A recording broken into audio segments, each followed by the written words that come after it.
नमस्कार। वीडियो की संख्या में देखते हैं विज्ञान यानी सामान्य विज्ञान कॉमन साइंस जो कि पीटी स्पेशल है based on mind map GS word के एक महत्वपूर्ण नोट्स पर आधारित है।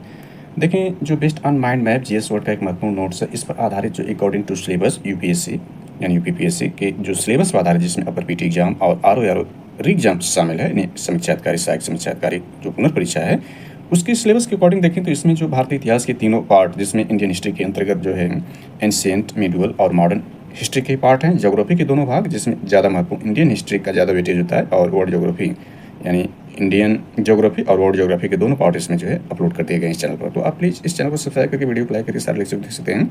इसके अलावा भारतीय राज्य व्यवस्था पर भी महत्वपूर्ण लेक्चर बनाकर सारे अनुच्छेद संबंधित उसके भारतीय इतिहास के विकास की गाथा संबंध और आधुनिक संशोधन 106 संशोधन के सारी जो गतिविधियाँ इसमें शामिल कर ली गई हैं और इस चैनल पर अपलोड कर दिए गए महत्वपूर्ण लेक्चर बनाकर आप इस चैनल को सब्सक्राइब करके वीडियो को लाइक करके सारे लेक्चर देख सकते हैं। इसके अलावा एनवायरमेंटल एंड इकोलॉजी पे भी टॉपिक महत्वपूर्ण रूप से लेक्चर बनाकर इस चैनल पर अपलोड कर दिए गए हैं। इसके बाद हिंदी के जो 6 टॉपिक हैं इस पर महत्वपूर्ण लेक्चर बनाकर इस चैनल पर अपलोड कर दिए गए हैं। भारतीय अर्थव्यवस्था के भी महत्वपूर्ण लेक्चर बनाकर इस चैनल पर अपलोड कर दिए गए हैं। और वर्तमान लेक्चर देखें तो यह कॉमन साइंस पर आधारित है और ये लेक्चर देखें तो उपयोगी सिद्ध हो सकता है उत्तर प्रदेश लोक सेवा आयोग द्वारा आयुष समीक्षाधिकारी सहायक समीक्षाधिकारी पुनर्परीक्षा 2023 के लिए। इसके अलावा एसपीएससी यानी राज्य लोक सेवा आयोग के अंतर्गत देखें तो 71वें BPSC PT exam MPSC JPSC RPSC UPSC संघ लोक सेवा आयोग की परीक्षाओं यूपीएससी परीक्षाओं के लिए भी एसएससी परीक्षाओं के लिए यूपीटीपीएससी द्वारा आयोजित पेड 2025 के लिए भी लेक्चर महत्वपूर्ण हो सकता है। साथ ही शिक्षक भर्ती के लिए भी विषय वाइज ये कॉमन साइंस का जो लेक्चर महत्वपूर्ण हो सकता है। तो चलिए इस लेक्चर को शुरू करते हैं। हालांकि पूर्व में इसमें देखें एक महत्वपूर्ण लेक्चर बना के चैनल पर अपलोड कर दिए गए हैं, तो आप इस चैनल पर जाकर उसको देख सकते हैं। सामान्य विज्ञान है, कॉमन साइंस है, जिसके अंतर्गत जीव विज्ञान है, बायोलॉजी को हम देख रहे हैं। इसमें देखें विषय सूची यानी इसमें विषय सूची की देखें तो जीव विज्ञान के अंतर्गत ये टॉपिक कवर इसमें किए गए हैं। इसमें महत्वपूर्ण टॉपिक चौथी है जो कि वेरी वेरी इंपॉर्टेंट एग्जाम दृष्टिकोण से। हमने देखा था कि जो साइंस है यानी कॉमन साइंस है ये 3 प्रकार में है। एक आपका फिजिक्स यानी भौतिक विज्ञान, दूसरा रसायन विज्ञान यानी केमिस्ट्री और तीसरा जो आपका है वो बायोलॉजी है। बायोलॉजी 2 भागों में यहाँ बांट कर अध्ययन करने जा रहे हैं। हालांकि इन सबों के भी कई पार्ट है, लेकिन यहाँ मेन वेटेज जो है बायोलॉजी का होता है। उसमें पहला पार्ट जूलॉजी, दूसरा पार्ट जो इसका बॉटनी है। तो हम जूलॉजी को देख रहे हैं। जूलॉजी हमने देखा था कि फादर ऑफ जूलॉजी अरस्तु कहा जाता है, तो हम इस पर पहले चर्चा कर लेते हैं। और जबकि फादर ऑफ बॉटनी देखें यानी वनस्पति विज्ञान का जो फादर जिसको कहा जाता है थियोफ्रेटस को कहा जाता है। यानी फादर ऑफ जूलॉजी कौन है? अरस्तु हैं। और फादर ऑफ बॉटनी कौन है? थियोफ्रेटस है। तो चलिए इस लेक्चर को देख लेते हैं। इसमें जो पूर्व का लेक्चर बनाया जा चुका है उसके पूर्वावलोकन कर लेते हैं। इसमें हमने बायोलॉजी के अंतर्गत यानी जीव विज्ञान है और जीव विज्ञान के अंतर्गत जो हम देख रहे हैं वो जंतु विज्ञान को देख रहे हैं। इसमें सबसे पहले जीव विज्ञान की परिभाषा को समझने का प्रयास किया। इसके बाद जंतु जगत का वर्गीकरण हमने किया। जंतु जगत यानी जूलॉजी का यहाँ से अध्ययन कर रहे हैं। बॉटनी इसके लास्ट में कवर किया जाएगा, ज़्यादा वेटेज इसी का है तो हमने इस पर चर्चा कर लिया है। प्राणी विज्ञान या कहें जूलॉजी, जूलॉजी का देखें हमने जो फादर ऑफ जूलॉजी कहा जाता है अरस्तु जी कहा जाता है। और इसका वर्गीकरण देखें तो ये आपका जो वर्गीकरण देखें ये 6 पार्ट में इसका वर्गीकरण किया गया है।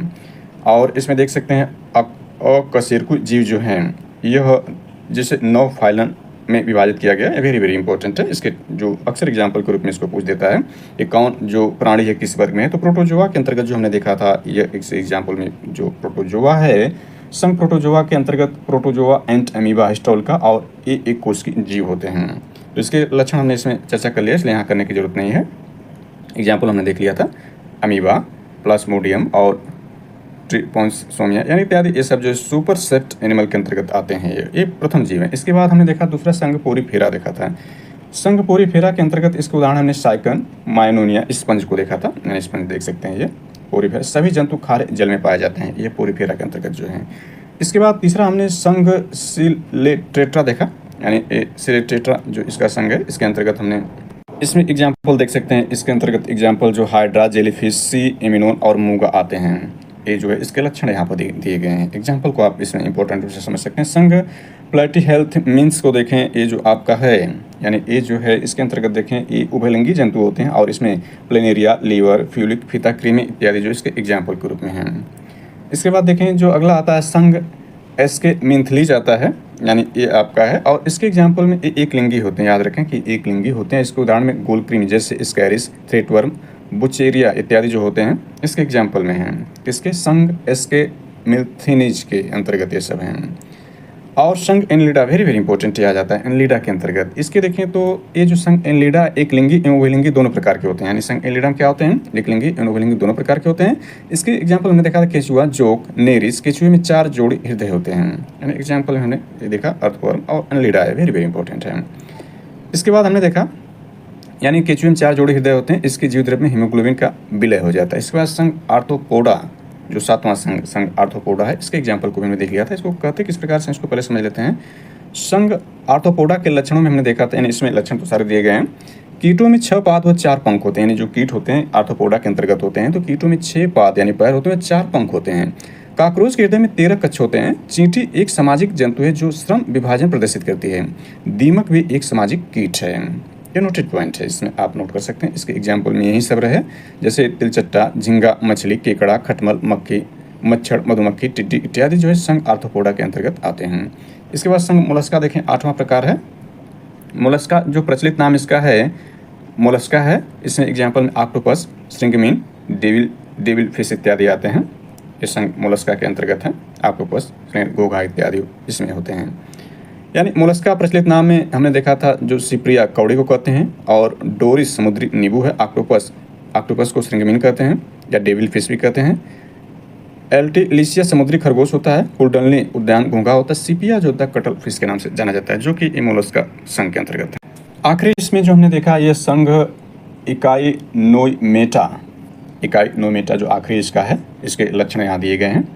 यह है इसके एग्जाम्पल हमने देखा, सितारा मछली यानी स्टार फिश सितारा मछली, समुद्री अर्चिन, समुद्री खीरा, पंखतारा, ब्रिटिल स्टार आदि हैं। नोट में देखें, इसमें जो अरस्तु लांटेन है, अरस्तु लांटेन का कार्य भोजन को चबाना, यह समुद्री अर्चिन में पाई जाती है। इसके बाद 10वां भी इसमें है संघ कार्टेडा, यानी यहाँ पर देख सकते हैं। यानी इसमें प्रमुख रूप से देखें तो ये आपका जो 10वां पार्ट आता है संघ कार्टेडा आता है, यानी ये कार्टेडा फाइलम है। और इसके अंतर्गत यहाँ देख सकते हैं ये प्रथम 3 है और अंतिम 2, कुल 5 प्रकार हैं। यानी इसमें नोटोकार्ड उपस्थित होता है, इसमें क्लोम छिद्र अवश्य पाए जाते हैं, इसमें नालदार तंत्रिका रज्जु अवश्य पाई जाती है। कार्टेडा में वर्गीकरण के अनुसार 13 वर्ग पाए जाते हैं। इसमें देखें तो ये मत्स्य वर्ग आपका है, मत्स्य वर्ग के एग्जाम्पल ये सारी चीज़ें इसमें दिए गए हैं। मत्स्य वर्ग है। दूसरा जिसमें एम्फीबिया वर्ग है, इसके भी एग्जाम्पल यहाँ दिए गए हैं। तीसरा इसमें सरीसृप वर्ग है, इसके भी एग्जाम्पल यहाँ हमने समझा दिया इसमें। इसके बाद पक्षी वर्ग यहाँ देख सकते हैं, इसके भी लक्षण दिखाए गए हैं सारी चीज़ें। और आखिरी में इसमें स्तनधारी वर्ग आते हैं, इसको भी हमने महत्वपूर्ण से समझा दिया है। जो महत्वपूर्ण है उसको थोड़ा नोटेट कर लेते हैं। देखें, समुद्री सांप जिसे हाइड्रोफिश कहते हैं, संसार का सबसे जहरीला सांप है। इसके बाद हिलोडर्मा मेबुइया, ये छिपकली हैं, यानी हिलोडर्मा और मेबुइया क्या है, छिपकली हैं। ये जहरीली छिपकली हैं, बिल बनाने वाली छिपकली हैं। और ये किसके एग्जाम्पल हैं, सरीसृप के एग्जाम्पल हैं। सरीसृप का मतलब ये हुआ जैसे छिपकली, सांप, घड़ियाल, कछुआ इत्यादि। ये जो जीव हैं, जैसे सरीसृप यहाँ पर देख सकते हैं कि ये जली और स्थल दोनों पाए जाते हैं, दोनों जगह पाए जाने के लक्षण क्या है, सारी जानकारी इसमें कवर की। इसके बाद पक्षी वर्ग को भी थोड़ा शामिल कर लेते हैं। पक्षी वर्ग में देखें तो भारत का सबसे बड़ा चिड़ियाघर क्या, अलीपुर कोलकाता में। विश्व का सबसे बड़ा चिड़ियाघर क्रूजर नेशनल पार्क दक्षिण अफ्रीका में है। तो पक्षी वर्ग में हमने देखा था तिब्बतम पक्षी बिल है, उड़ न सकने वाला पक्षी कीवी और एमू है, यानी जो उड़ न सके ऐसे पक्षी कीवी और एमू। सबसे बड़ा जीवित पक्षी शुतुरमुर्ग है। सबसे छोटा पक्षी हमिंग बर्ड है। और हमने देख लिया जानकारी। इसके बाद स्तनधारी को हम देखें, जो कि मानव है स्तनधारी के रूप में। तो यहाँ पर ये सब क्या है, वार्म ब्लडेड हैं, यानी ये देखें तो वार्म ब्लडेड पक्षी और स्तनधारी होते हैं। कोल्ड ब्लडेड ये होते हैं 3 जो प्रथम है, जिसमें हमने देखा था मत्स्य, उभयचर और सरीसृप। ये जो होते हैं मौसम के अनुसार अपने ताप को कंट्रोल कर लेते हैं, और वार्म ब्लडेड मौसम के अनुसार अपने ताप को कंट्रोल नहीं कर पाते हैं। तो स्तनधारी को इसमें देखें, जो स्तनधारी है यानी मैमल्स है, ये पुनः 3 प्रकार भागों में बढ़ जाता है। 3 भागों में कौन कौन से, पहला बढ़ता है प्रोटोथीरिया। प्रोटोथीरिया का मतलब अंडे देने वाले, यानी प्रोटोथीरिया जो स्तनधारी होते हैं अंडे देने वाले, जैसे किडना, प्लेटिस। किडना पूछेगा तो ये स्तनधारी है, लेकिन अंडे देने वाला स्तनधारी है, प्रोटोथीरिया के अंतर्गत आता है। दूसरा स्तनधारी जो होता है मेटाथीरिया होता है, जैसे कंगारू। इसके बाद तीसरा जो होता है यूथीरिया होता है, जैसे कि मनुष्य, होमोसेपियंस। इसमें नोटेड पॉइंट है कि स्तनधारी वर्ग में रक्त का सबसे अधिक तापमान बकरी का होता है। यानी स्तनधारी वर्ग है, जितने भी स्तनधारी वर्ग हैं उसमें सबसे अधिक तापमान बकरी का होता है। औसत तापमान 39 डिग्री सेल्सियस होता है। और सबसे विषैली स्तनी देखें तो डक विल्ड है, डक विल्ड प्लेटिस है। चलिए, सारी जानकारी हमने पूरे लेक्चर में दे दिया है, इसलिए यहाँ पर हम इस ज़्यादा जानकारी नहीं। इसके बाद जीव विज्ञान की प्रमुख शाखाओं को हमने देख लिया था, ये सारी जानकारी आप कवर कर सकते हैं। जो इसमें इंपॉर्टेंट है थोड़ा सा हम इसको हाईलाइट कर दे रहे हैं। इसके बाद कोशिका के 2 प्रकार में प्रोकैरियोटिक, यूकैरियोटिक को आप देख सकते हैं। ये इंपॉर्टेंट एग्जाम दृष्टिकोण से सारी जानकारी इसमें कवर कर ली गई। इसके बाद केंद्र कोशिका फंक्शन और यहाँ प्रोकैरियोटिक अंतर क्या है, इसको भी देख सकते हैं इंपॉर्टेंट एग्जाम दृष्टिकोण से। इसके बाद यहाँ आप देख सकते हैं न्यूक्लियस क्या है, और इसमें डीएनए, आरएनए, लाइसोसोम के 2 कार्य हैं, इसको आप देख सकते हैं। पादप एवं जंतु कोशिका में अंतर क्या होता है, यहाँ पर भी दिखाया गया है। और कुछ प्रमुख जीव में गुणसूत्रों की संख्या हमने दिखाया है। डीएनए आरएनए की संख्या, डीएनए और आरएनए के यहाँ देख सकते हैं इंपॉर्टेंट है कि डीएनए आरएनए में अंतर क्या है, यहाँ दिखा सकता है। तो ये सारी जानकारी दी जा चुकी है। इसमें देख सकते हैं कि डीएनए में उपस्थित 4 प्रकार के होते हैं। इसमें adenine, guanine, thymine, cytosine. Adenine के साथ AT यानी ए से T जुड़ा होता है डबल बॉन्ड से, और ये गुआनिन से जो होता है या साइटोसिन जुड़ा होता है ट्रिपल बॉन्ड से जुड़ा होता है। और जब RNA होता है तो इस T की जगह U आ जाता है, यूरेसिल हो जाता है। इतने अंतर DNA और RNA के स्ट्रक्चर या क्षार में उपस्थित क्षार में अंतर होता है। इसको हमने अंतर रूप में देख लिया था, आप पूर्व लेक्चर जाकर विस्तार समझ सकते हैं। तो चलिए आज के लेक्चर शुरू करते हैं। जो मानव क्रिया यानी मानव शरीर क्रिया विज्ञान है, यानी human body process science, very very important है ये एग्जाम दृष्टिकोण। चलिए शुरू करते हैं। तो मानव के शरीर में विभिन्न प्रकार के अंग होते हैं, जैसे पाचन, श्वसन, परिसंचरण, उत्सर्जन, तंत्रिका, अंतःस्रावी तंत्र उपस्थित होते हैं। तो सारे जो अंग हैं मानव शरीर को, उस पर बारी बारी से हम अध्ययन करने जा रहे हैं, इंपॉर्टेंट एग्जाम दृष्टिकोण से। तो सबसे पहले इसमें देखते हैं पोषण एंड पाचन, न्यूट्रिशन एंड डाइजेशन को देखते हैं। पोषक पदार्थ कौन है? तो कार्बोहाइड्रेट, प्रोटीन, वसा, विटामिन, खनिज तथा जल की ग्रहण करने की प्रक्रिया पोषण कहलाती है। यानी पोषण पदार्थों को याद रख सकते हैं कि पोषण पदार्थ हैं, और इनको जो ग्रहण करने की क्रिया होगी, प्रोसेस होगा, उसे पोषण या न्यूट्रिशन कहेंगे। वो सारे भोज्य पदार्थ जिसे खाना जरूरी हो और जिसकी कमी से हमें रोग हो जाए, उसे पोषक तत्व कहते हैं। पोषक तत्व कौन होंगे, पोषण किसे कहेंगे, ये दोनों अंतर यहाँ पर दिखा दिए गए हैं। इसके बाद पोषक तत्व देखते हैं। इसमें सबसे पहला दो पार्ट में बटा होगा, माइक्रो न्यूट्रिएंट्स और मार्को न्यूट्रिएंट्स। जैसे कि हमने जब इकोनॉमिक्स को पढ़ा था तो वहाँ मार्को इकोनॉमिक्स और माइक्रो इकोनॉमिक्स को हमने समझा था। उसी तरह से पोषक तत्व को भी यहाँ दो भागों में बांटा गया है। यानी अल्प पोषक तत्व है, मिलीग्राम में दिया गया, और बहुल पोषक तत्व है मिलीग्राम में। यानी शरीर को इसको बहुत ज़्यादा आवश्यकता होती है, इसको शरीर को बहुत कम आवश्यकता होती है। तो दो भागों में पहले में देखते हैं जो माइक्रो न्यूट्रिएंट्स है, जो कम मात्रा में खाए जाते हैं, जैसे विटामिन मिलीग्राम में, और मिनरल्स खनिज मिलीग्राम में। जो अधिक मात्रा में खाए जाते हैं, जैसे कार्बोहाइड्रेट्स 300 ग्राम तक पर डे, शुगर शर्करा के रूप में। चलिए इंपॉर्टेंट फैक्ट्स उसमें देख लेते हैं। तो इंपॉर्टेंट फैक्ट्स में क्या है, वसा या लिपिड देखें 80 ग्राम पर डे चाहिए स्वस्थ मनुष्य को। और प्रोटीन देखें स्वस्थ मनुष्य को देखें, जिसमें वयस्क, किशोर, बच्चे, गर्भधारण स्त्री के लिए अलग अलग इसमें क्राइटेरिया है। तो वयस्क एडल्ट होगा तो 0.8 ग्राम पर केजी अपने बॉडी भार का प्रतिदिन, यानी अपने बॉडी भार के हिसाब से, यानी 1 केजी पर, यानी 1 केजी के व्यक्ति के लिए 0.8 ग्राम होगा। उसी प्रकार से यदि 60 केजी का यदि व्यक्ति है तो 60 का मल्टीप्लिकेशन कर देंगे तो 8 6 48, और यहाँ 0 हो जाएगा। 48 जो है ग्राम उसको चाहिए। 60 किलोग्राम वाले व्यक्ति को जो है 48 ग्राम प्रोटीन चाहिए पर डे। वयस्क के लिए, एडल्ट के लिए, किशोर के लिए जो है ये ज़्यादा है, 0.95 ग्राम है अपने यानी 1 किलोग्राम व्यक्ति के हिसाब से। पुनः इसमें हम 60 का गुणा कर दें तो कोई किशोर 60 ग्राम का है तो वह ज़्यादा उसको वयस्क के अपेक्षा प्रोटीन कर सकता है। बच्चों में देखें तो यह किशोरों से ज़्यादा है। यानी यहाँ देख सकते हैं कि पर ग्राम 1 केजी वाले जो बच्चा होगा, चाइल्ड होगा, उसको 2 ग्राम प्रोटीन की आवश्यकता है। उसी प्रकार से देखें यदि बच्चा कोई 10 केजी का है तो उसको 20 ग्राम प्रोटीन पर डे चाहिए। गर्भधारण स्त्री में, प्रेग्नेंट लेडीज़ के लिए देखें तो ये मात्रा सबसे ज़्यादा हो जाएगी। यानी यहाँ केजी पर केजी के हिसाब से देखें तो 55 से 70 ग्राम चाहिए। और जल जो है 5 से 7 लीटर प्रतिदिन चाहिए। एक स्वस्थ व्यक्ति के लिए ये सारे मानक बनाए गए हैं। यानी हमने क्या देखा, इसमें जो पोषक तत्व है, पोषक तत्व के अंतर्गत हमने देखा माइक्रोन्यूट्रिएंट्स और मार्कोन्यूट्रिएंट्स। इसमें कार्बोहाइड्रेट्स पर ग्राम के हिसाब से कितना चाहिए, 300 ग्राम चाहिए पर डे। प्रोटीन वसा कितना चाहिए, 80 ग्राम पर डे चाहिए। और प्रोटीन को हमने देखा सबके लिए अलग अलग है। कार्बोहाइड्रेट को बारी बारी से अध्ययन कर लेते हैं। कार्बोहाइड्रेट देखें तो कार्बोहाइड्रेट्स कार्बन, हाइड्रोजन, ऑक्सीजन से बने कार्बनिक पदार्थ हैं। रासायनिक दृष्टि से ये वे पदार्थ हैं जो जल अपघटन द्वारा पॉलीहाइड्रोक्सी एल्डिहाइड या कीटोन देते हैं। ऊर्जा के ईंधन की तरह कार्य करते हैं। ऊर्जा के ईंधन की तरह कार्य करते हैं, कार्बोहाइड्रेट्स करते हैं। और हैं क्या, किनसे मिलकर बने हैं कार्बोहाइड्रेट? तो इसमें कार्बन होता है यानी C होता है, हाइड्रोजन H होता है, और ऑक्सीजन होता है, और एक कार्बनिक पदार्थ है। रासायनिक दृष्टि से ये पदार्थ जो जल अपघटन यानी का जल अपघटन करा जाए तो पॉलीहाइड्रोक्सी एल्डिहाइड या कीटोन देते हैं। कीटोन का मतलब CO फॉर्म जिसमें जुड़ा होता है, एल्डिहाइड मतलब CHO फॉर्म जिसमें जुड़ा होता है, पॉलीहाइड्रोक्सी के रूप में। नोट इसमें है कि 1 ग्राम कार्बोहाइड्रेट से 4 कैलोरी ऊर्जा प्राप्त होती है। यानी 1 ग्राम कार्बोहाइड्रेट को यदि हम बर्न करेंगे तो 4 कैलोरी ऊर्जा हमें प्राप्त होगी। कार्बोहाइड्रेट की छोटी इकाई ग्लूकोज है। कार्बोहाइड्रेट की छोटी इकाई क्या है, ग्लूकोज है। इसके बाद कार्बोहाइड्रेट को 3 श्रेणियों में बांटा। यानी सबसे ज़्यादा ऊर्जा जो होती है वसा के जलने से होती है, आगे हम देखेंगे। दूसरे स्थान पर यह कार्बोहाइड्रेट आता है, इसके बाद प्रोटीन आता है। तो सबसे ज़्यादा ऊर्जा जो होता है वसा देता है, दूसरे स्थान पर कार्बोहाइड्रेट। प्रोटीन ऊर्जा काम नहीं करता बल्कि शरीर निर्माण का कार्य करता है। हालांकि ये जब दोनों नहीं होते हैं शरीर में, कार्बोहाइड्रेट वसा, तब जो प्रोटीन जो होता है ऊर्जा के रूप में कार्य करती है, अर्थात शरीर गलने लगती है। तो आगे जब पूरी जानकारी कवर कर लेंगे तो यहाँ पर जानकारी स्वतः निकल कर आएगी। तो कार्बोहाइड्रेट्स को 3 श्रेणियों में विभाजित किया गया है। पहला जो मोनोसैकेराइड में एग्जाम्पल ग्लूकोज, फ्रक्टोज, गैल्टोज है। दूसरा डाइसैकेराइड है, जिसमें इसके एग्जाम्पल सुक्रोज, माल्टोज, लैक्टोज हैं। तीसरा पॉलीसैकेराइड, जैसे सेलुलोज, स्टार्च, काइटिन और ग्लाइकोजन है। इंपॉर्टेंट है सारे एग्जाम्पल। कार्बोहाइड्रेट के स्रोत देखें, यानी सोर्स ऑफ कार्बोहाइड्रेट्स में क्या है, इसके मुख्य स्रोत में आलू यानी पोटैटो, फल में केला, आम, और अनाज में देखें तो अनाज में चावल, गेहूं, मक्का। शर्करा में देखें तो शहद, गन्ना, चुकंदर, जैम, रोटी, दूध आदि में कार्बोहाइड्रेट प्रचुर मात्रा में पाया जाता है। चलिए आगे देखते हैं, फैट्स को देखें यानी वसा को देखें तो कार्बोहाइड्रेट्स की अत्यधिक मात्रा लेने से बच्चों एवं वयस्कों को मोटापा हो जाता है। यानी ये वसा नहीं है, ये फैक्ट्स है। फैक्ट्स का मतलब इसमें तथ्य जोड़े गए हैं, यानी कार्बोहाइड्रेट्स के फैक्ट्स क्या हैं। तो कार्बोहाइड्रेट्स की अत्यधिक मात्रा लेने से बच्चों एवं वयस्कों में मोटापा हो जाता है। कार्बोहाइड्रेट DIL रूप में पाया जाता है, लेकिन प्राकृतिक शर्करा D रूप में पाया जाता है। यानी प्राकृतिक शर्करा जो होगा वो D के रूप में पाया जाएगा। D फ्रुक्टोज सबसे मीठा शर्करा है। मछली एवं मुर्गे को छोड़कर अधिकांश जंतु वसा संतृप्त वसी अम्ल में धनी होते हैं।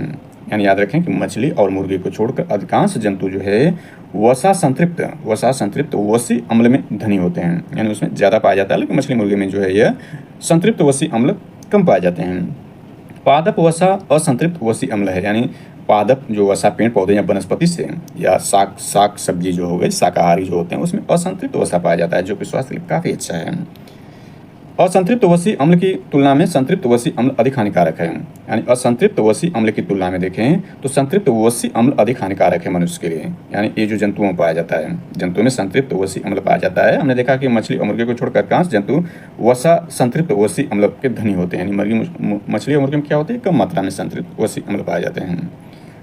शरीर की कुल ऊर्जा आवश्यकता की 50 से 79% मात्रा कार्बोहाइड्रेट्स द्वारा पूरी की जाती है। यानी आधे से ज़्यादा जो शरीर की ऊर्जा की मात्रा कार्बोहाइड्रेट्स द्वारा ही पूरी कर दी जाती है। कार्बोहाइड्रेट्स के प्रमुख कारण देखें तो ऑक्सीजन द्वारा शरीर की ऊर्जा की आवश्यकता को पूरा करना, यानी ऑक्सीजन द्वारा शरीर की आवश्यकता को शरीर की ऊर्जा की आवश्यकता, ये कार्बोहाइड्रेट्स के कार्यों में क्या है, ऑक्सीजन द्वारा यानी O2 द्वारा शरीर की ऊर्जा की आवश्यकताओं को पूरा करना। यानी ऑक्सीजन क्या करता है, कार्बोहाइड्रेट्स को बर्न कर देता है, तब ये ग्लूकोज में टूटता है। इसके कहने का से ये हुआ कि इससे शरीर को ऊर्जा मिलती है।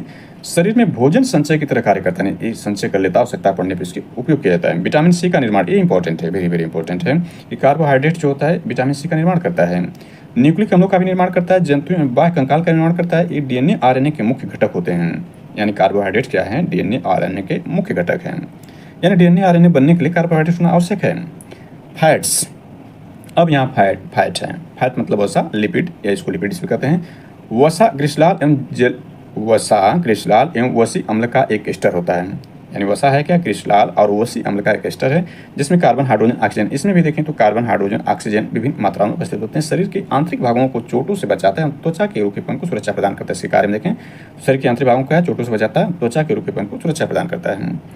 इसके नोट में यह है कि 1 ग्राम वसा से 9.3 किलो कैलोरी ऊर्जा उत्पन्न होती है, काफ़ी ज़्यादा होती है। देखिए अभी हमने देखा कि जो कार्बोहाइड्रेट्स है उसमें 1 ग्राम कार्बोहाइड्रेट से 4 की कैलोरी मात्र देखें तो ऊर्जा निकलती है, और यहाँ पर 1 ग्राम वसा से 9.3 किलो कैलोरी यानी काफ़ी ज़्यादा मात्रा निकलती है। सामान्यतः एक व्यक्ति को 20 से 30% वसा 20 से 30% ऊर्जा वसा से प्राप्त होती है। सामान्यतः एक वयस्क व्यक्ति जो उसमें 20 से 30% ऊर्जा कहाँ से मिलती है, वसा से मिलती है। शरीर में इसका संश्लेषण माइक्रोकांडिया में होता है। यानी वसा का संश्लेषण कहाँ होता है, इंपॉर्टेंट है, ध्यान रखें कि शरीर में इसका संश्लेषण कहाँ होता है, माइक्रोकांडिया में होता है।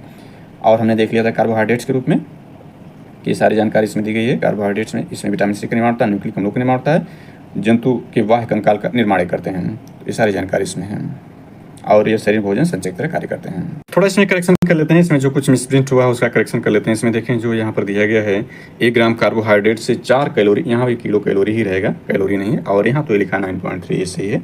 यानी 4.2 किलो कैलोरी ही कार्बोहाइड्रेट्स के 1 ग्राम बर्न होने से मिलता है। तो थोड़ा इसमें करेक्शन करते हुए कुछ और जानकारी ऐड कर लेते हैं। तो कार्बोहाइड्रेट्स को हमने देखा, यानी कार्बोहाइड्रेट की तीनों श्रेणियों को हमने देख लिया। कार्बोहाइड्रेट्स का मतलब ये हुआ कि इसमें जो है हमने देखा कार्बोहाइड्रेट्स में क्या है, कार्बन, हाइड्रोजन, ऑक्सीजन है। इनके रेशियो देख लें तो कार्बन 1 रहेगा तो हाइड्रोजन 2 रहेगा, ऑक्सीजन 1 रहेगा। इस अनुपात में रहेंगे तो कार्बोहाइड्रेट्स रहेंगे। नोटेड पॉइंट है कि इसमें अनुपात क्या रहेगा, कार्बोहाइड्रेट्स में कार्बन, हाइड्रोजन, ऑक्सीजन का 1:2:1 के रूप में रहेगा, तभी वो आपका कार्बोहाइड्रेट्स कहलाएगा। और हमने देख लिया 3 प्रकार के कार्बोहाइड्रेट्स हो गए, यहाँ देख सकते हैं, इंपॉर्टेंट है। इसमें ध्यान दें कि जो ग्लूकोज है, ग्लूकोज प्लस फ्रक्टोज से सुक्रोज बनता है। यानी इस सुक्रोज बनाने के लिए ग्लूकोज से फ्रक्टोज को जोड़ दें, 2 मोनोसेक्राइड को जोड़ेंगे तो ये डाइसेक्राइड बनेगा। अब ग्लूकोज प्लस ग्लूकोज को जोड़ेंगे हम, यानी ग्लूकोज में ग्लूकोज को जोड़ देंगे तो माल्टोज बन जाएगा, यानी माल्टोज ये आपका डाइसैकेराइड बन जाएगा। इसके बाद ग्लूकोज में गैल्टोज को जोड़ देंगे, यानी ग्लूकोज में एक गैल्टोज जोड़ देंगे तो लैक्टोज बन जाएगा, यानी ये डाइसैकेराइड वाले पार्ट बनते हैं। मोनोसैकेराइड के आपस में जोड़ करके ये डाइसैकेराइड वाले पार्ट बन जाते हैं। और हम वसा के बारे में देखा तो वसा को भी थोड़ी सी जानकारी एक्स्ट्रा इसमें ऐड कर लेते हैं। तो 20 डिग्री सेल्सियस ताप पर ठोस अवस्था में वसा होता है, यानी 20 डिग्री सेल्सियस ताप पर है तो ठोस अवस्था में रहता है। यदि वे इस ताप पर द्रव अवस्था में हो तो उसे तेल कहते हैं, यानी 20 डिग्री सेल्सियस ताप पर यदि कोई जो है 20 डिग्री सेल्सियस ताप पर कोई ठोस में न रखकर बल्कि द्रव में हो तो उसे तेल कहेंगे, तेल वाली अवस्था में आ जाता है। वसा को हमने देख लिया था। असंतृप्त जो है, असंतृप्त जो आपका वसा होती है मछली के तेल, वनस्पति के तेलों में पाई जाती है। नारियल का तेल और ताड़ का तेल, पाम ऑयल, संतृप्त तेल के उदाहरण है, यानी पेड़ पौधों में भी संतृप्त जो वसा पाई जाती है इसमें नारियल का तेल और ताड़ का तेल, इसमें जिसको पाम ऑयल कहते हैं, इसमें संतृप्त तेल के उदाहरण हैं। वसा का संश्लेषण हमने देख लिया था कि माइक्रोकॉन्ड्रिया में होता है और इसके 1 ग्राम के बर्न करने से 9.3 किलो कैलोरी ऊष्मा उत्पन्न होती है। और याद रखें वसा की अधिकता हो जाने से शरीर स्थूल हो जाती है, हृदय की बीमारियां हो जाती हैं और रक्तचाप यानी बीपी बढ़ जाता है। तो हमने ये देख लिया था, यानी इसमें वसा के मुख्य कार्य को हमने देखा इसमें कि वसा के मुख्य कार्य को इसमें अवॉइड करते हैं। Function of fat main part, यह शरीर को ऊर्जा प्रदान करती है। यह त्वचा के नीचे जमा होकर शरीर के ताप को बाहर नहीं निकलने देती, इंपॉर्टेंट है कि ताप को नियंत्रण करती है। यह खाद्य पदार्थों में स्वाद उत्पन्न करती है और आहार को रुचिकर बनाती है। वसा ये शरीर के विभिन्न अंगों को चोटों से बचाती है, यानी ध्यान रखें चोटों से भी बचाती है वसा। वसा के स्रोत में अंतर्गत देखें तो इसमें मछली का तेल, वसा के स्रोत में मछली का तेल, घी, वनस्पति तेल, ताड़ का तेल, जंतु वसा, बादाम, अखरोट, तिल, नारियल में वसा के जो स्रोत हैं या प्रचुर मात्रा में पाए जाते हैं। वसा के प्रकार में चलते हैं तो रासायनिक संयोजन के आधार पर वसा भी 3 प्रकार के, जैसे कार्बोहाइड्रेट्स 3 प्रकार का, सरल लिपिड्स यानी सिंपल लिपिड्स, और संयुक्त लिपिड्स यानी कंपाउंड लिपिड्स, और व्युत्पन्न लिपिड्स यानी डेरिवेटिव लिपिड्स। ये जो है 3 प्रकार के। अब इसके बाद प्रोटीन, अगला जो पोषण तत्व प्रोटीन है, वेरी वेरी इंपॉर्टेंट प्रोटीन है, इसको देख लेते हैं। इसमें ध्यान दें कि प्रोटीन शब्द का शब्दांत प्रयोग जे बर्जेलियस ने किया था, इंपॉर्टेंट है। यह एक जटिल कार्बनिक यौगिक है, यानी जटिल कार्बनिक यौगिक जो एमिनो अम्ल से मिलकर बने होते हैं। मानव शरीर का लगभग 15% भाग प्रोटीन से ही निर्मित है। मानव शरीर का क्या है, 15% भाग क्या है, और प्रोटीन से निर्मित है। या यूं कहें कि प्रोटीन शब्द का शब्दांत प्रयोग जे बर्जेलियस ने किया, एक प्रकार जटिल कार्बनिक, ये याद रखें कार्बनिक यौगिक है। और कार्बनिक यौगिक है जो 20 एमिनो अम्लों से मिलकर बने होते हैं, यानी जो 20 एमिनो अम्लों से मिलकर बने होते हैं। मानव शरीर का लगभग 15% भाग प्रोटीन से निर्मित है। सभी प्रोटीन में नाइट्रोजन पाया जाता है, यानी सभी प्रोटीन में मुख्य क्या है, नाइट्रोजन पाया जाएगा। और मानव शरीर का 15% भाग क्या है, प्रोटीन का बना है। 20 एमिनो अम्लों से मिलकर बना है प्रोटीन, यानी प्रोटीन बनाने के लिए 20 एमिनो अम्ल की आवश्यकता होगी। प्रोटीन में देखें तो कार्बन, हाइड्रोजन, ऑक्सीजन के अलावा इसमें नाइट्रोजन भी पाया जाता है। प्रोटीन में नाइट्रोजन आवश्यक है। शरीर में 20 प्रकार के प्रोटीन की आवश्यकता होती है, यानी शरीर को देखें तो 20 प्रकार के प्रोटीन की आवश्यकता होती है। 10 का संश्लेषण शरीर स्वयं कर लेता है, यानी प्रोटीन में जो 10 प्रोटीन है उसका संश्लेषण शरीर स्वयं करता है। 10 भोजन से करनी होती है, यानी 10 की पूर्ति भोजन के द्वारा करनी आवश्यक है। आगे इसमें देखते हैं तो सभी प्रोटीन एवं शरीर की, यानी सभी प्रोटीन एवं शरीर की मरम्मत दोनों कार्य के लिए प्रोटीन उत्तरदायी होते हैं। कहने का मतलब है ऊर्जा उत्पादन एवं शरीर की मरम्मत दोनों कार्य के लिए प्रोटीन उत्तरदायी होता है। और हमने देखा कि मनुष्य के शरीर में 20 प्रकार की प्रोटीन की आवश्यकता होती है। इसमें 10 का संश्लेषण उसका शरीर स्वयं कर लेता है, 10 से 10 भोजन के द्वारा प्राप्त करने होते हैं। सोयाबीन और मूंगफली में प्राचीन मात्रा में प्रोटीन मिलता है। एक कार्यशील महिला को प्रतिदिन 45 ग्राम प्रोटीन की आवश्यकता होती है। तो यहाँ देख सकते हैं कार्यशील महिला क्या प्रतिदिन 45 ग्राम प्रोटीन की आवश्यकता होती है। सोर्स ऑफ प्रोटीन देखें तो मुख्यतः दालों, मछली, अंडा, पत्तेदार सब्जी, दूध, फल, सोयाबीन, पनीर, दही इत्यादि में प्रोटीन प्रचुर मात्रा में पाए जाते हैं। इसके फैक्ट्स में देखें तो फैक्ट्स इसका क्या है, प्रोटीन में प्राथमिक, द्वितीयक, तृतीयक एवं चतुर्थक संरचना होती है। सोयाबीन एक गैर पशु प्रोटीन जिसमें सभी अनिवार्य एमिनो अम्ल पाए जाते हैं, यानी ये जंतु से, गैर पशु का मतलब ये पशु या जीव से नहीं पाया जाता है सोयाबीन, जिसमें सभी अनिवार्य एमिनो अम्ल होते हैं। यानी पशु जो प्रोटीन होता है या जो मांस होता है पशुओं का, उसमें सभी अनिवार्य एमिनो अम्ल पाए जाते हैं। लेकिन सोयाबीन एक ऐसा गैर पशु प्रोटीन है, इसमें भी सभी अनिवार्य एमिनो अम्ल पाए जाते हैं। प्रोटीन की कमी बच्चों में क्वासियोरकर इंपॉर्टेंट है कि प्रोटीन की कमी होगी तो बच्चों में क्वासियोरकर नामक रोग था मैरेस्मस नामक रोग हो जाता है। यानी अक्सर एग्जाम पूछता है कि प्रोटीन की कमी से बच्चों में कौन से रोग होते हैं, तो दोनों रोगों को आप याद कर सकते हैं। क्वासियोरकर को बारे में देखें तो इस रोग में बच्चे का हाथ पाँव दुबला पतला हो जाता है एवं पेट बाहर की ओर निकल जाता है। यानी इस संरचना जब बनती है किसी बच्चे की तो उसमें प्रोटीन कमी होती है और क्वासियोरकर ये रोग कहलाता है। मैरेस्मस इस रोग में बच्चे की मांसपेशियां ढीली हो जाती हैं। अब देखते हैं प्रोटीन के कार्य को देख लेते हैं। यहाँ पर हमने देख लिया था कि प्रोटीन के प्रकार में प्राथमिक, द्वितीयक, चतुर्थक प्रकार है। तो इसमें देखें प्रोटीन के प्रकार को चर्चा कर ले तो यहाँ पर जो है पहली सरल प्रोटीन है, यानी आगे इसमें पहले हम इसको देख लेते हैं कार्य, इसके बाद इसके प्रकार में चलते हैं प्रोटीन के। तो यहाँ पर दिया हुआ है, यानी विटामिन है, प्रकार इसमें नहीं दिया गया है, तो प्रकार की हम चर्चा करते हुए आगे बढ़ते हैं। तो प्रोटीन के प्रकार यहाँ पर फैक्ट ग्रुप में ऐड कर लेते हैं। तो पहला प्रोटीन का प्रकार सरल प्रोटीन होता है। सरल प्रोटीन का मतलब इसमें एल्बुमिन्स और हिस्टोन, वे प्रोटीन जो केवल एम्लो अम्ल से के बने होते हैं, सरल प्रोटीन कहलाते हैं। यानी सरल प्रोटीन क्या है? वे प्रोटीन जो केवल एम्लो अम्ल के बने होते हैं, सरल प्रोटीन, जैसे एल्बुमिन्स, ग्लोब्युलिन्स, हिस्टोन इत्यादि जो सरल प्रोटीन। इसके बाद संयुक्त प्रोटीन, वे प्रोटीन जिसके अणुओं के साथ समूह भी जुड़े होते हैं, संयुग्मी प्रोटीन का, जैसे उदाहरण के लिए क्रोमोप्रोटीन, ग्लाइकोप्रोटीन। इसके बाद व्युत्पन्न प्रोटीन होते हैं, यानी व्युत्पन्न प्रोटीन यहाँ पर हमने प्रोटीन के रूप में देख लिया था। यहाँ पर ये 3 प्रकार का है, सॉरी ये वसा है, प्रोटीन के भी 3 प्रकार रहे, इसमें नहीं दिया है, प्राथमिक द्वितीय चतुर्थ दिया है। तो व्युत्पन्न प्रोटीन होते हैं वे प्रोटीन जो प्राकृतिक प्रोटीन के जलीय अपघटन से बनते हैं। व्युत्पन्न प्रोटीन का जैसे उदाहरण के लिए प्रोटीन्स, पेप्टोन, पेप्टाइन। इसके बाद हमने यहाँ पर देख लिया था प्रोटीन के कार्य क्या है। चलिए इसमें देखते हैं। प्रोटीन के कार्य में ये शामिल है, इस शारीरिक वृद्धि के लिए आवश्यक है, यानी शरीर की वृद्धि के लिए आवश्यक, इनकी कमी शरीर विकास रुक जाता है। ये जैव उत्प्रेरक एवं जैविक नियंत्रक रूप में कार्य करते हैं। यानी उत्प्रेरक का मतलब यह होता है कि जब कोई क्रिया होती है तो उस क्रिया को जो उत्प्रेरक में तो उत्तेजित कर दे, घटा दे तो उत्प्रेरक होता है, और उस क्रिया को कम कर दे तो मंदक होता है। तो जैव उत्प्रेरक रूप में प्रोटीन कार्य करते हैं और जैविक नियंत्रण रूप में भी कार्य करते हैं। आनुवंशिक लक्षणों के विकास का नियंत्रण करते हैं। आनुवंशिक लक्षण से डीएनए, आरएनए हमने जीन्स के रूप में समझा था। तो आनुवंशिक यानी जेनेटिक जो इसके प्रॉपर्टीज हैं उसका नियंत्रण यानी कंट्रोल करते हैं। इस संवहन में भी सहायक होते हैं, यानी ट्रांसपोर्टेशन करते हैं। इस शरीर में अम्ल क्षार का संतुलन बनाए रखते हैं। शरीर में जो अम्ल और क्षार होता है उसका संतुलन ये प्रोटीन ही करते हैं। एंटीबॉडीज के रूप में शरीर को सुरक्षा प्रदान करते हैं। एंटीबॉडीज जो है वो प्रोटीन होता है। एंटीबॉडी और एंटीजन 2 होते हैं, जब रक्त का हम चर्चा करेंगे। तो एंटीबॉडी जो होता है वो प्रोटीन ही होता है, और एंटीबॉडी के रूप में शरीर की सुरक्षा प्रदान करते हैं प्रोटीन। चलिए आगे इसमें देखते हैं, यानी इसके बाद विटामिन है। तो प्रोटीन को थोड़ा और इसको ऐड कर लेते हैं एक्स्ट्रा रूप में, तब इसके बाद विटामिन के पार्ट पर चलते हैं। चलिए विटामिन पे ही चलते हैं, कुछ एक्स्ट्रा जोड़ने की आवश्यकता नहीं, पहले ही हमने जोड़ लिया एक्स्ट्रा इसमें से। विटामिन में देखते हैं। तो विटामिन का आविष्कार फंक ने 1911 में किया था। इंपॉर्टेंट है, अक्सर एग्जाम पूछ देता है कि विटामिन का आविष्कार किसने किया, तो फंक 1911 में। यह एक प्रकार का कार्बनिक यौगिक है, यानी ध्यान रखें कार्बनिक यौगिक, इसमें कोई कैलोरी नहीं होती, यानी इसमें ऊर्जा, विटामिन से ऊर्जा प्राप्त नहीं होती है, परंतु इस शरीर के उपापचय मेटाबॉलिज्म में रासायनिक प्रक्रियाओं के नियम के लिए अत्यंत आवश्यक है। इसे रक्षात्मक पदार्थ कहते हैं, यानी ए डिफेंसिव सब्सटेंस, यानी शरीर की रक्षा प्रदान करने वाला कार्य विटामिन करते हैं। इसमें ऊर्जा नहीं प्राप्त होती है। चलिए आगे इसमें देखते हैं। तो घुलनशीलता के आधार विटामिन 2 प्रकार की होती है, यानी घुलनशीलता होने के आधार विटामिन 2 प्रकार के होते हैं। पहला जल में घुलनशील, जल में कौन घुलनशील होते हैं? विटामिन बी और सी होते हैं। और वसा या कार्बनिक घोलों में जो घुलनशील होते हैं उसमें शेष विटामिन यानी ए, डी, ई एंड के, जो 4 तरह के विटामिन है, ये वसा या कार्बनिक घोल में होंगे। वसा को हमने समझ लिया था। और जल में घुलनशील यानी H2O ये हुआ। और हमने देखा था कि 20 डिग्री सेल्सियस पर कोई जो वसा है यदि द्रव रूप में पाया जाए तो उसको तेल कहते हैं। तो वसा या कार्बनिक घोलों में जो होता है ये विटामिन से ए, डी, ई और के घुलनशील होते हैं, जबकि विटामिन बी और सी जो होते हैं ये जल में घुलनशील होते हैं। और विटामिन बी देखें तो खुद ये 8 प्रकार की होती है, यानी B1, B2, B3, B5, B6, B7, B11, B12, कुल मिलाकर 8 प्रकार की विटामिन बटी होती है। इसमें जो विटामिन B12 होता है उसमें कोबाल्ट पाया जाता है, आगे हम इसमें देखेंगे।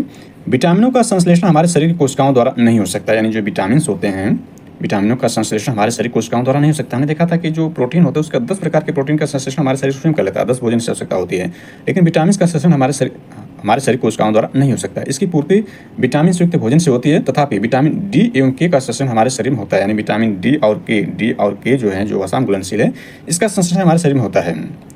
विटामिन डी का संश्लेषण सूर्य के प्रकाश में उपस्थित पराबैंगनी किरणों द्वारा त्वचा के कोलेस्ट्रॉल यानी इर्गेस्ट्रॉल द्वारा होता है। विटामिन के जीवाणुओं द्वारा हमारे कोलन में संश्लेषित होता है तथा वहाँ से उसका अवशोषण भी होता है। चलिए इसमें देखें तो विटामिनों का संश्लेषण हमारे शरीर की कोशिकाओं द्वारा नहीं हो सकता एवं इसकी पूर्ति विटामिन के भोजन से होते हैं, तभी विटामिन डी और के संश्लेषण हमारे शरीर में होता है, इसको हमने देख लिया। सोयाबीन और मूंगफली में प्रचुर मात्रा में प्रोटीन मिलता है। अब यहाँ प्रोटीन को भाई जोड़ दिया है, यहाँ देखें सोयाबीन और मूंगफली में जो है प्रचुर मात्रा में प्रोटीन मिलता है। तो ये तो पूर्व में हमने देख लिया था, यहाँ पर अलग से ये जोड़ दिया है। चलिए अब इसका वर्गीकरण करते हैं। प्रमुख विटामिन स्रोत और उसके कमी से होने वाले रोग को बारी बारी से देख लेते हैं। तो विटामिन ए देखें, विटामिन ए का जो नाम है यानी रासायनिक नाम है, विटामिन ए का रासायनिक नाम रेटिनॉल, अक्सर रासायनिक नाम पूछ देता है केमिकल नेम। कमी से उत्पन्न रोग कौन से होते हैं? रतौंधी, जीरोप्थैल्मिया, संक्रमण, त्वचा की कोशिका में परिवर्तन। और इसके स्रोत क्या है? विटामिन सर्वाधिक देखें तो गाजर, हरी सब्जियाँ, दूध, मक्खन, अंडा, यकृत, मछली का तेल इत्यादि में पाया जाता है। विटामिन B1 देखें, हमने देखा कि 8 प्रकार के विटामिन जो है, तो इसमें विटामिन B1 देखें तो इसका रासायनिक नाम थायमिन है। विटामिन B2 देखें तो इसका रासायनिक नाम राइबोफ्लेविन है। इसकी कमी से बेरी विटामिन B1 कमी से बेरी वृद्धि रुक जाती है, शरीर का विकास रुक जाता है। अब विटामिन B2 की कमी से देखें तो ये आपका किलोसिस नामक रोग हो जाता है। और इसके स्रोत क्या हैं?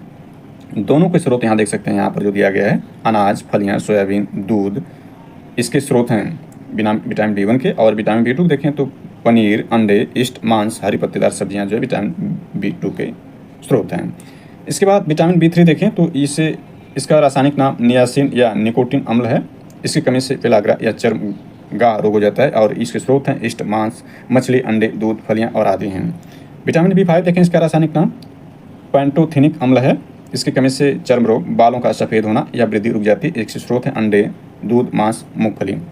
इसके बाद विटामिन B6 देखें, इसका रासायनिक नाम है पायरिडॉक्सिन। और इसकी कमी से रक्त क्षीणता यानी रक्त की कमी, चर्म रोग, पेशी ऐंठन होती है। और इसके स्रोत क्या हैं? दूध है, ईस्ट है, अनाज है, मांस है। विटामिन B7 इसका रासायनिक नाम बायोटिन है। और इसकी कमी से चर्म रोग, बालों का झड़ना इत्यादि होता है। और इसके स्रोत है मांस, गेहूँ, अंडा, सब्जी और फल हैं।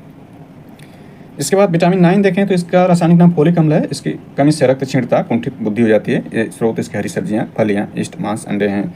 विटामिन B12 देखें तो इसका रासायनिक नाम साइनोकोबालैमिन है, यानी साइनोकोबालैमिन इसका रासायनिक नाम। इसकी कमी से घातक रक्त क्षीणता यानी फेर्निकियस अनेमिया, तंत्रिका तंत्री गड़बड़ी होती है। और इसके स्रोत मांस, मछली, अंडा, दूध, आंत्र के जीवाणु होते हैं। अगला देखें, यानी 8 प्रकार के कुल विटामिन B को हमने देखे। इसके बाद विटामिन C देखें तो इसका रासायनिक नाम वेरी इंपॉर्टेंट है, स्कार्बिक अम्ल है। और इसकी कमी से स्कर्वी रोग।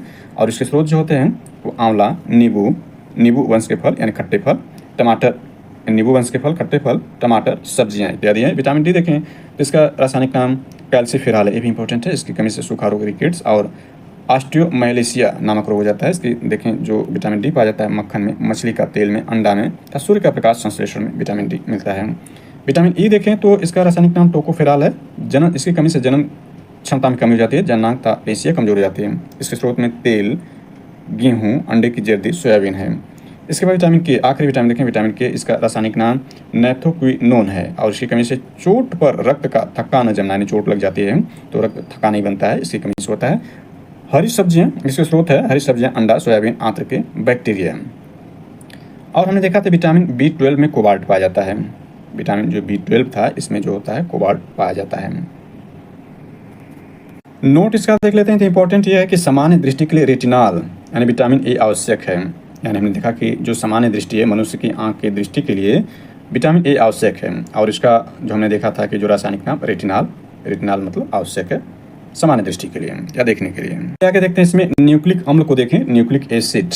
तो एक carbon, hydrogen, nitrogen, oxygen, phosphorus से बने न्यूक्लियोटाइड के बहुलक हैं जो अल्प मात्रा हमारे कोशिकाओं में DNA, RNA के रूप में पाए जाते हैं। ये न्यूक्लिक अम्ल हैं। न्यूक्लिक अम्ल कार्य देखें तो आनुवंशिक गुणों को एक पीढ़ी से दूसरी पीढ़ी में पहुंचाना इनका कार्य है। एंजाइम के निर्माण एवं प्रोटीन संश्लेषण, यानी एंजाइम का निर्माण एवं प्रोटीन संश्लेषण का नियंत्रण करना न्यूक्लिक अम्ल कार्य है। एक क्रोमेटिन जाल का निर्माण करते हैं न्यूक्लिक अम्ल। जल देखें तो जल हमारे शरीर का मुख्य अवयव है। शरीर के भार का 65 से 75% भाग क्या होता है? जल होता है। इंपॉर्टेंट यहाँ पर हो जाता है, देखें हमारे शरीर के भार का 7% भाग रक्त होता है। यानी हमारा शरीर का जो भार होगा उसका 7% क्या होगा? वो रक्त होगा। और जल हमारे शरीर के प्रमुख है। हमारे शरीर के भार का 65 से 75% यानी 2/3 यानी आधे से ज़्यादा भाग जो होता है जल ही होता है हमारे शरीर। एक एग्जाम्पल के रूप में समझने का प्रयास करते हैं तो मान लीजिए किसी व्यक्ति का जो भार है 65 kg, किसी व्यक्ति का जो वजन है 65 kg है, तो उसमें ब्लड जो होगा 7% होगा। यानी लगभग देखें तो 4.5 लीटर उसमें ब्लड होगा। 7% का मतलब 4.5 लीटर जो उसमें खून होगा। और जबकि उसके शरीर में पानी देखें तो वह 65 से लेकर 75% होगा। 65 से 75% होने का मतलब 42 यानी 42 लीटर से लेकर के 48 लीटर तक उसमें शरीर में पानी ही होगा। यानी 60 kg वाले व्यक्ति में 48 kg लगभग 50 kg के बराबर तो आपका जो पानी ही होगा। यानी उसके शरीर के भार का 3/4 भाग यानी 65 से 75% भाग क्या होगा? जल होगा। जल के प्रमुख कार्य देखें तो जल हमारे शरीर के ताप को स्वेदन, पसीना तथा वाष्पों द्वारा नियंत्रित करता है। शरीर के अवशिष्ट पदार्थों के उत्सर्जन का महत्वपूर्ण माध्यम है। शरीर में होने वाली अधिकतर जैव रासायनिक अभिक्रियाएं जलीय माध्यम में संपन्न होती है। वेरी इंपॉर्टेंट जल के कार्य हैं।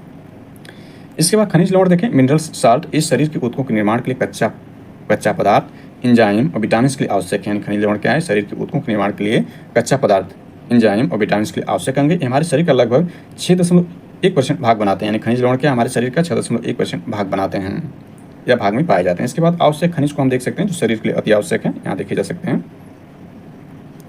तो यहाँ पर देखें आवश्यक खनिज में सबसे पहले कैल्शियम देखें। आवश्यक मात्रा का स्रोत क्या है, 900 मिलीग्राम आवश्यक मात्रा शरीर के लिए। इसमें दूध, पनीर, हरी सब्जियाँ, फलियाँ, अनाज इत्यादि पाए जाते हैं। महत्व इसका क्या है, दांतों और हड्डियों की रचना करना, रुधिर स्कंदन तंत्रिकाओं और पेशियों कार्य के लिए कमी, इसके प्रभाव दांत और हड्डियां दुर्बल हो जाती हैं, शारीरिक वृद्धि तो कुंठित टिटानी हो जाती है। पोटेशियम देखें इसका सिंबल क्या है, 2 ग्राम इसकी मात्रा आवश्यक शरीर के लिए। या मांस, दूध, अनाज, फल, सब्जियां पाई जाती है। महत्व इसका अम्ल क्षार संतुलन, जल संतुलन तंत्रिकाओं कार्य का है। इसकी कमी से निम्न रक्तचाप यानी लो बीपी हो जाती है, पेशियों की दुर्बलता और अंग घात की आशंका बनी रहती है। सोडियम देखें तो यह लगभग 1.5 मिलीग्राम खाने वाले नमक में पाया जाता है। 1.5 मिलीग्राम शरीर को हो सकता है खाने वाले नमक में पाया जाता है। अम्ल क्षार संतुलन, जलन संतुलन तंत्रिकाओं कार्य के लिए और कमी से निम्न रक्तचाप, भूख की कमी और पेशियां ऐंठन हो जाते हैं। जिंक देखें तो 15 मिलीग्राम की आवश्यकता होती है। इसमें अनाज, दूध, अंडे, मांस, समुद्री भोजन। और इसमें देखें इसका महत्व क्या है, जल अपघटन अर्थात पाचन एंजाइमों सहित अनेक एंजाइम को सहायक और इसकी कमी से कुंठित वृद्धि, रक्त क्षीणता, खुरदुरी त्वचा, दुर्बल सुरक्षा तंत्र, शरीर का जनन क्षमता का क्षय होना। लोहा देखें शरीर के लिए जो होती है 12 मिलीग्राम कर सकता है और ये मांस, अंडे, फलियां, अनाज, हरी सब्जियों में पाई जाती है। और इसका महत्व हीमोग्लोबिन तथा साइटोक्रोम एंजाइमों के घटक इंपॉर्टेंट है। कमी से हीमोग्लोबिन की कमी से रक्त क्षीणता एनीमिया हो जाती है। दुर्बल शरीर का सुरक्षा तंत्र यानी दुर्बल शरीर सुरक्षा तंत्र हो जाता है इसका। आयोडीन देखें तो 150 मिलीग्राम आवश्यकता होती है शरीर को। दूध, समुद्री भोजन में पाया जाता है। इसके महत्व थायरॉक्सिन हार्मोन के निर्माण में और उसकी कमी से घी का जड़ मानवता हो जाता है। इसके बाद देखें तांबा यानी कापर देखें Cu 0.2 मिलीग्राम शरीर को हो सकता है। मांस, मेवा, फलियां, हरी सब्जियों में पाई जाती है। इसके महत्व में देखें तो ये महत्व सारे इसमें इसकी कमी से ये हो जाता है। कोबाल्ट देखें तो दूध, पनीर, मांस इत्यादि विटामिन B12 का एक महत्वपूर्ण घटक है। इसकी कमी से रक्त क्षीणता हो जाती है, एनीमिया हो जाती है। महत्वपूर्ण फैक्ट इसमें देख लेते हैं तो ये इंपॉर्टेंट है। इंपॉर्टेंट फैक्ट, एक वयस्क व्यक्ति को भोजन में प्रतिदिन 3000 से 3500 कैलोरी ऊर्जा की आवश्यकता होती है। यानी एक वयस्क व्यक्ति को भोजन से प्रतिदिन क्या है 3000 से 3500 कैलोरी ऊर्जा की आवश्यकता होती है।